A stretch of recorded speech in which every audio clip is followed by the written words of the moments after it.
10,000 hours. Okay, I wonder if I can change effects in midstream. 10,000 hours. Oh my god, this is so emo. 10,000 hours. 10,000 hours. Hello, I am going to do a blog, and I'm going to call it 10,000 hours. So my husband told me about Radiolab Shorts. I think it was actually a radio podcast that he's been listening to. Let me read. Secrets of Success with Malcolm Gladwell, who had the 10,000 hour theory. Now, firstly, I have to do a shout out for Radiolab Shorts because I have listened to some of these and they are absolutely incredible. Hello, I've got a few minutes in between editing a job and I wanted to show you some images that inspire me from around my room. He proposes that there isn't necessarily such a thing as intrinsic genius. I have a famous wall that I keep chock-a-block full of postcards, and these are some posters that I have made. I originally made these as a birthday present for my partner, now husband, and down there is a relative who is a painter, and we just went to her exhibition. Up here is a really cool, can you see that? Yeah, that painting up there of the beautiful pirate dream ship is by my friend from Brisbane. Ooh, that's pretty. And over there you can see wolves. I absolutely grew up loving wolves. And down here you can see the painting by Mathieu Harman, a good friend of ours who lives in France. Yes, so what he believes is that basically what we sometimes mistake for some kind of intrinsic genius that someone is born with is a combination of two things: passion and love for something that allows you to apply yourself completely. I like it. And the other is 10,000 hours of practice. 10,000 hours. 10,000 hours of what sounds like immersion. This is actually my dad's town, Mondovì, which is in the north of Italy. Yeah, we're hoping to shoot a feature film partly there and partly in New Zealand. 10,000 hours. Basically, he thinks it takes about 10 years to get really good at anything. That's a big, fat 10,000 hours. 10,000 hours.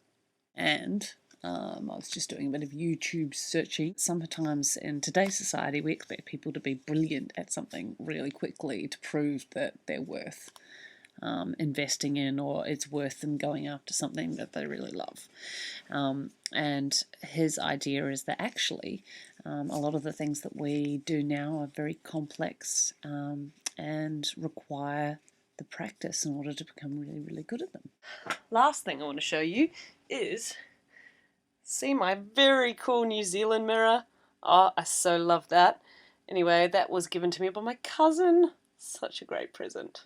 So I've taken you outside because I needed a breath of fresh air, but it's a little chilly, so I'm wearing this. And if you ever work with me on set, you'll know that this is basically my life blanket.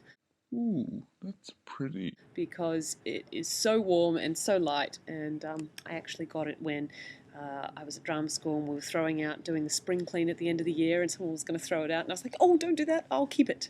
So anyway, if you work with me on set, you will know this blanket.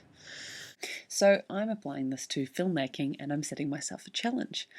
I'm going to count myself at 0 right now, and I'm going to basically log all the time that I spend either Thinking about films, making films, writing films, imagining films, watching films, talking about films, sitting there at the bus stop like I did tonight and imagining shots and how I would tell a story. Basically anything to do with films, filmmaking, and I'm going to extend that to story and writing because filmmaking is nothing if you don't have a story.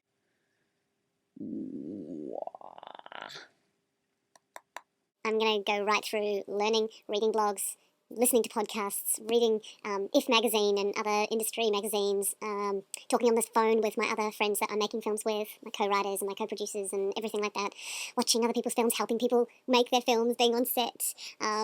You get the picture, right? I'm going to count every second that I spend on films, imagining films, or dreaming about films in my log. And this is my very cool cinema book. I like it. And here, these are some storyboards from the short film that we're shooting soon called Drowning.